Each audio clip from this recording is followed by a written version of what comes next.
Berita aktual, 2 Juli 2025, Sukabumi, Jawa Barat. Polres Sukabumi menetapkan 7 orang sebagai tersangka dalam kasus perusakan rumah singgah yang digunakan untuk retret di Desa Tangkil, Kecamatan Cidahu. Peristiwa terjadi pada Jumat, 27 Juni 2025, saat kegiatan rohani diikuti oleh 36 peserta, termasuk anak-anak. Para tersangka berinisial RMN, UE, EBM, MD, MSM, H, dan EM. Mereka diduga merusak pagar, motor, jendela, kursi, hingga menurunkan dan menghancurkan salib besar. Kerugian diperkirakan mencapai 50 juta rupiah. Masa diduga bergerak setelah adanya laporan warga, namun tidak ada klarifikasi dari aparat desa, hingga akhirnya terjadi aksi perusakan. Proses hukum masih berjalan dan polisi tidak menutup kemungkinan adanya tersangka tambahan.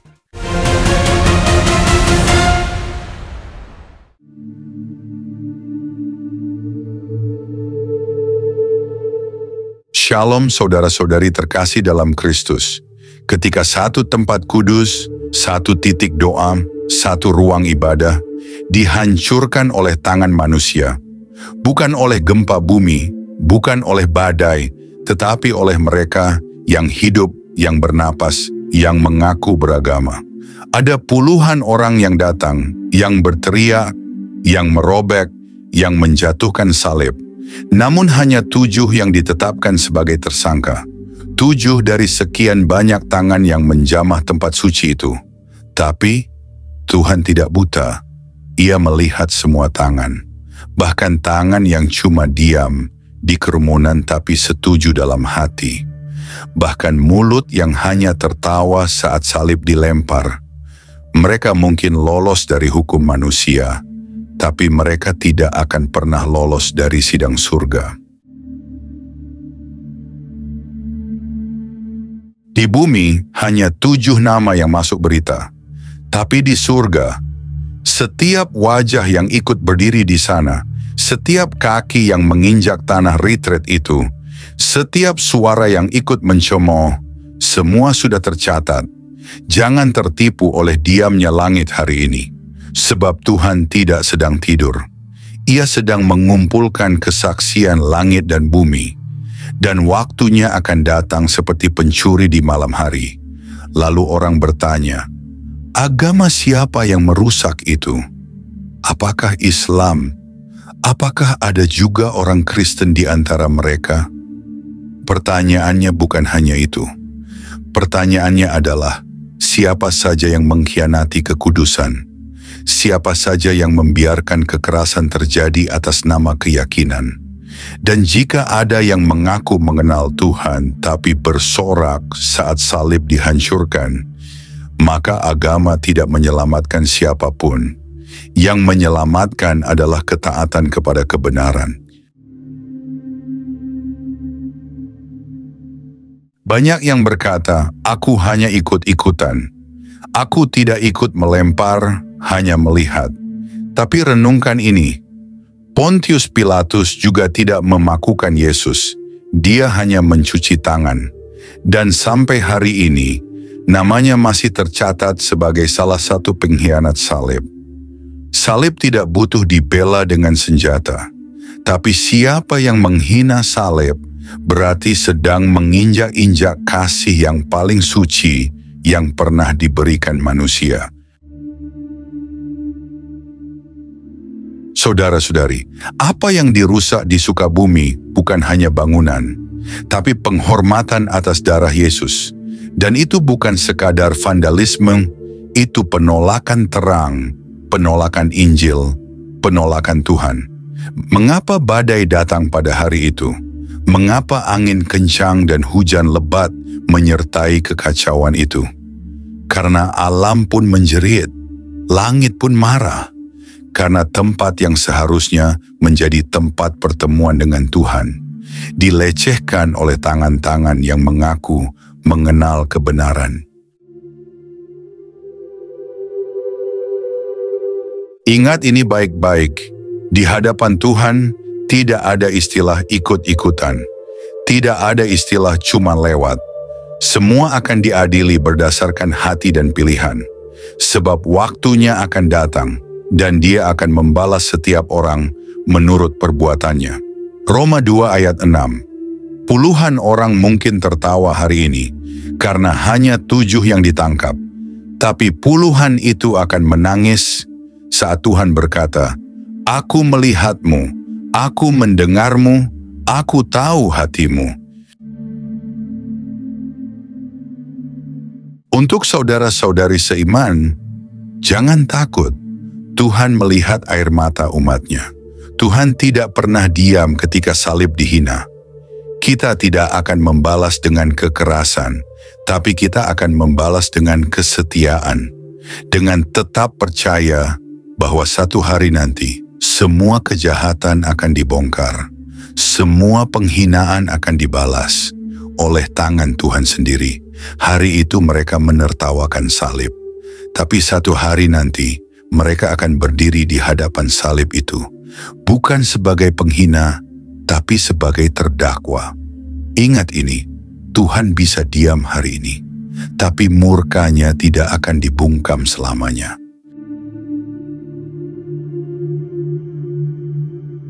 Ingat ini, Tuhan bisa diam hari ini, tapi murkanya tidak akan dibungkam selamanya. Dan kepada yang ikut-ikutan tapi merasa tidak bersalah, bertobatlah sebelum malam terakhir datang, karena yang tidak ditangkap polisi akan ditangkap malaikat, dan yang tidak diadili di pengadilan negeri akan diadili di tahta pengadilan Kristus. Shalom, tapi juga peringatan, sebab Tuhan tidak akan membiarkan salibnya diinjak-injak tanpa balasan. Saudara-saudari terkasih, dunia boleh membungkam suara umat Tuhan, pengadilan boleh membatasi jumlah tersangka, media boleh mengabaikan kenyataan, tapi langit tidak akan tinggal diam. Tangan yang merusak salib mungkin bisa kabur dari polisi, tapi tidak bisa kabur dari Tuhan. Mulut yang berteriak mencaci tempat kudus mungkin bebas malam ini, tapi akan terkunci saat penghakiman kekal dimulai. Satu persatu akan dipanggil, satu persatu akan ditanya. Dan pada hari itu, tidak ada ikut-ikutan, tidak ada tidak tahu yang bisa dijadikan alasan. Sebab yang ikut menertawakan kehinaan salib akan ikut menerima kemurkaan dalam penghakiman akhirat nanti. Mereka pikir mereka menang, mereka pikir mereka telah membungkam iman, tapi mereka lupa. Darah orang benar selalu berseru dari tanah, dan jeritan salib yang ditumbangkan akan mengguncang tahta surga.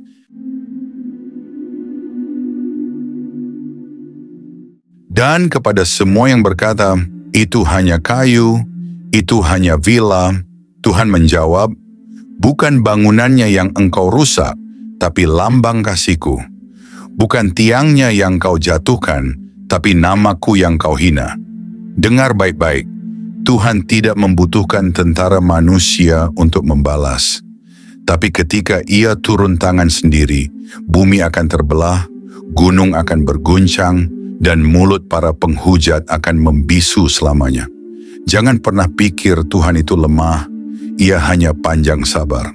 Tapi ketika kesabaran itu habis, tidak ada yang bisa menahan murkanya. Dan jika mereka tidak bertobat, maka setiap langkah yang mereka ambil menuju tidur mereka malam ini adalah langkah yang mendekatkan mereka ke penghakiman kekal. Sebab setiap salib yang dihina akan dibela oleh surga, dan setiap air mata umat Tuhan akan dijawab oleh kilat dari tahtanya. Kalian bisa lari dari manusia, tapi kalian tak bisa lari dari mata Tuhan. Kalian bisa lolos dari hukum dunia, tapi tidak dari kekekalan. Hari itu akan datang, dan pada hari itu salib akan berdiri, tapi kau akan jatuh.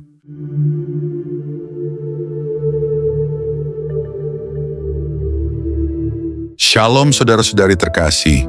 Selamat datang kembali di Renungan Malam God's Voice. Di tengah keheningan malam, ketika dunia mulai terlelap, marilah kita menyediakan hati dan pikiran kita untuk menerima sentuhan kasih Tuhan. Malam ini, biarlah suaranya yang lembut menuntun dan menguatkan kita melewati segala pergumulan yang mungkin belum selesai. Mari kita berdoa.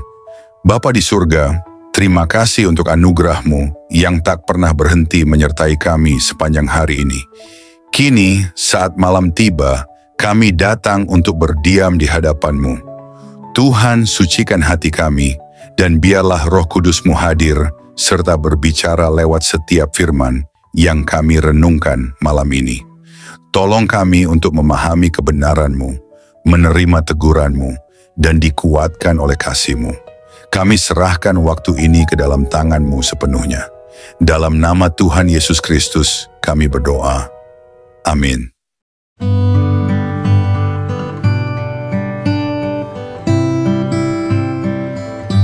Saudara-saudari yang terkasih, tapi hari ini Shalom terasa pahit. Sebab di negeri yang katanya penuh toleransi, ada satu tempat doa yang diobrak-abrik oleh tangan-tangan yang mengaku beragama, tapi hatinya kosong dari kasih. Bukan badai yang menghancurkan villa retret itu. Bukan gempa bumi yang merobohkan tembok dan mematahkan salib. Tapi manusia. Manusia yang berpikir bahwa kekerasan adalah bentuk iman. Mereka datang dalam kerumunan. Puluhan orang laki-laki dan perempuan berteriak dan berlari, mendobrak pagar yang tidak pernah ditujukan untuk melawan siapapun. Ada anak-anak muda yang sedang berdoa di dalam. Mereka menangis, mereka tiarap, tapi jeritan mereka kalah oleh sorak-sorai massa yang menggila. Dan di tengah kerumunan itu, ada polisi berseragam, bertopi, bersepatu rapi.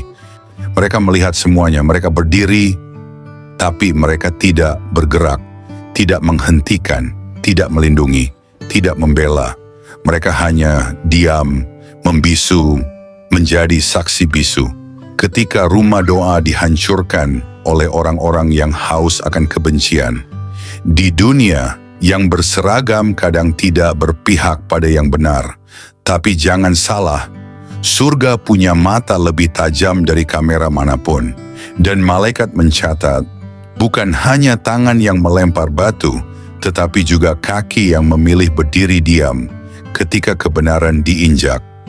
Yesaya 5 ayat 20 berkata, celakalah mereka yang menyebut kejahatan itu baik dan kebaikan itu jahat, yang menaruh kegelapan sebagai terang dan terang sebagai kegelapan.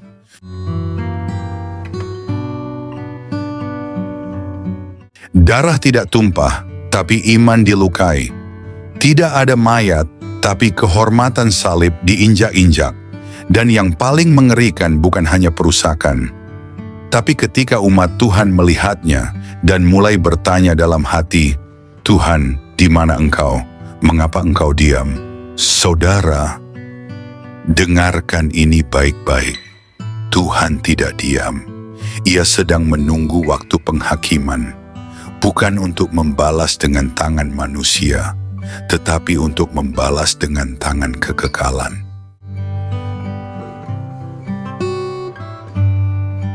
Media berkata, hanya 7 tersangka, 7 nama, 7 orang, 7 wajah. Tapi mari aku beritahu sesuatu yang tidak diberitakan media. Di hadapan surga, semua yang hadir akan berdiri di ruang sidang kekal. Bukan cuma yang merobek pintu, tapi juga yang tertawa saat salib dijatuhkan. Yang mengangkat kamera untuk merekam, tapi bukan untuk menolong, melainkan untuk menyebarkan kebencian. Dan mereka yang memakai seragam, tapi tidak menggunakan kuasanya untuk menahan kekerasan, akan diadili sebagai pengkhianat amanat keadilan. Retreat itu bukan sekadar acara. Itu adalah ruang kudus. Tempat banyak jiwa datang dengan luka untuk disembuhkan. Yang mereka hancurkan bukan hanya tembok, tapi tempat di mana air mata dipersembahkan kepada Tuhan. Tempat seseorang berdiri dengan dosa dan menyerahkan hidupnya. Tempat di mana Roh Kudus pernah melawat dan menyelamatkan. Dan ketika tempat itu diinjak-injak, mereka bukan hanya menghancurkan bangunan, mereka menampar wajah Tuhan. Jangan tertipu oleh diamnya Tuhan hari ini, sebab Alkitab mencatat, pembalasan adalah hakku, akulah yang akan menuntut pembalasan. Roma 12 ayat 19. Ada puluhan yang ikut, tapi hanya 7 yang ditangkap. Tapi kelak akan ada 1 yang menghakimi, dan semua nama akan disebut, bahkan yang tersembunyi. Mereka yang berdalih cuma lewat, akan berdiri dan mendengar vonis kekal. Aku tahu kamu, aku lihat kamu, aku dengar hatimu. Kepada gereja yang hari ini terpukul, bangkitlah. Jangan gentar oleh penghinaan. Karena salib pernah dipukul, tapi dari salib yang dipukul itulah lahir keselamatan bagi dunia. Jangan balas kebencian dengan kebencian, tapi jangan juga bisu terhadap kebenaran. Karena saat umat Tuhan diam demi kenyamanan, batu-batu akan berteriak menuntut keadilan. Hari itu mereka merobek salib. Mereka pikir mereka menang. Mereka pikir suara sorak mereka lebih besar dari tangis surga. Tapi mereka lupa satu hal. Tuhan tidak akan membiarkan namanya dihina selamanya. Dan kepada para pelaku yang mungkin tidak tertangkap di bumi, ketahuilah, engkau sedang dicari, bukan oleh polisi, tapi oleh Sang Hakim kekal. Dan kepada yang diam, yang memakai seragam, yang menyaksikan kekerasan tapi memilih membisu, Tuhan akan bertanya, di mana kamu saat umatku diteriaki, saat salibku dijatuhkan? Di pengadilan dunia, mungkin kamu lolos. Tapi di hadapan taktanya, setiap napasmu akan bersaksi, setiap diammu akan menjadi dakwaan.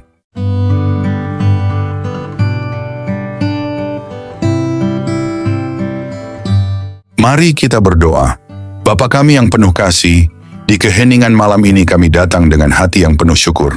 Setelah melewati satu hari yang penuh kesibukan, kami ingin berhenti sejenak, mengangkat mata kami ke surga, dan mengucapkan terima kasih kepadamu. Terima kasih Tuhan untuk nafas kehidupan yang Engkau berikan sejak fajar menyingsing.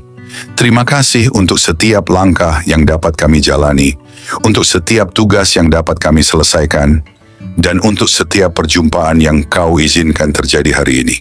Bahkan di tengah kelelahan, kami melihat kebaikan-Mu menyertai kami dalam setiap detik kehidupan. Di malam yang hening ini, kami datang kepadamu dengan hati yang terbuka dan jiwa yang haus akan hadirat-Mu. Setelah mendengar firman-Mu yang hidup, kami terdiam dalam kekaguman.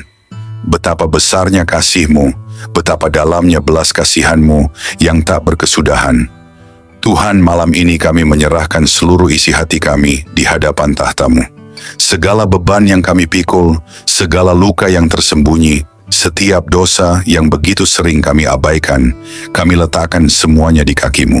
Ajari kami untuk tidak lagi berpaling.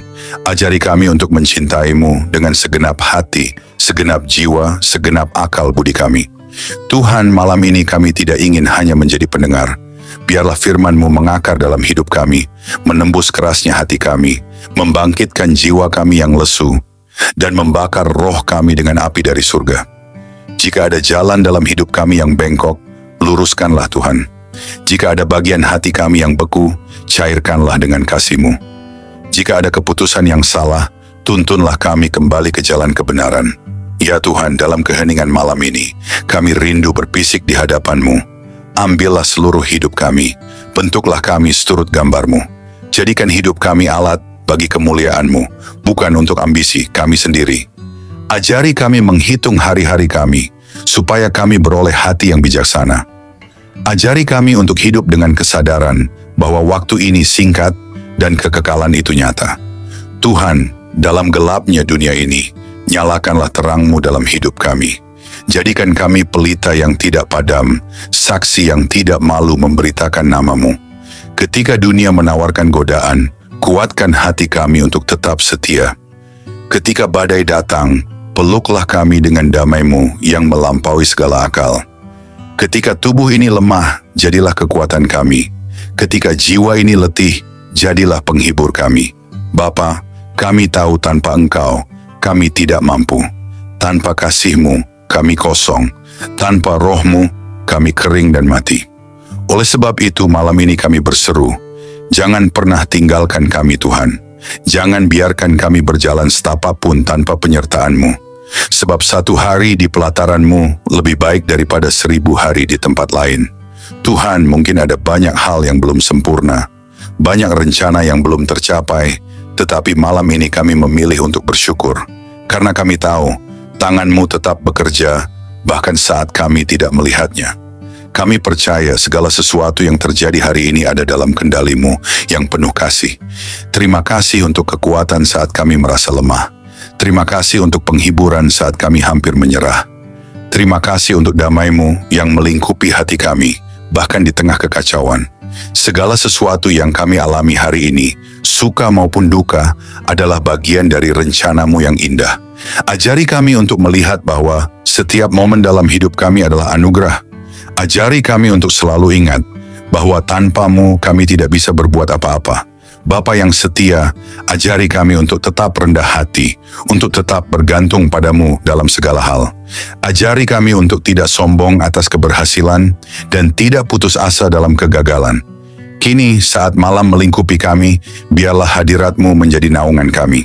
Berikanlah tidur yang penuh damai dan bangunkan kami esok hari dengan semangat baru untuk hidup hanya bagi-Mu. Hingga hari itu tiba, saat kami bertemu muka dengan-Mu dalam kemuliaan kekal, biarlah setiap hari hidup kami menjadi nyanyian pujian yang harum di hadapan tahta-Mu.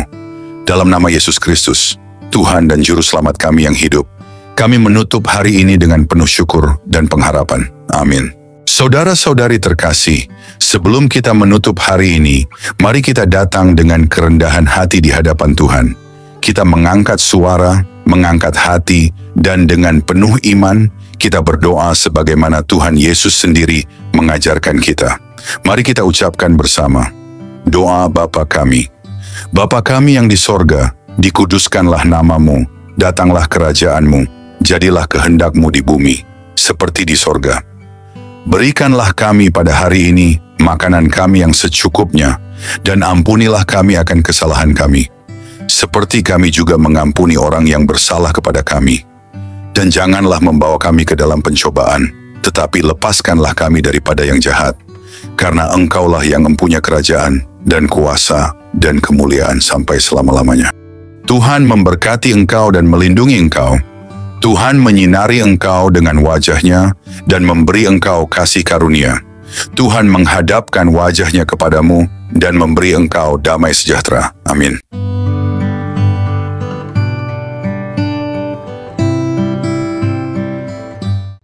Saudara-saudari terkasih, malam ini kita telah merenungkan betapa besar kasih Tuhan yang menopang hidup kita sampai detik ini. Biarlah setiap kebenaran yang telah kita dengar tidak berhenti hanya di telinga, tetapi bertumbuh di hati, mengubah hidup kita hari demi hari, hingga kita menjadi serupa dengan Kristus, Sang Terang Dunia. Jangan biarkan malam ini berlalu begitu saja. Bangunlah komitmen baru di hadapan Tuhan, dan tetaplah haus akan firman-Nya, sebab hanya dalam Dia kita menemukan hidup yang sejati. Jangan sia-siakan firman yang telah ditaburkan. Responilah dengan segenap hidup, dengan segenap jiwa. Biarlah malam ini menjadi malam perubahan, malam perjumpaan sejati dengan Tuhan. Terima kasih sudah setia mendengarkan renungan malam ini.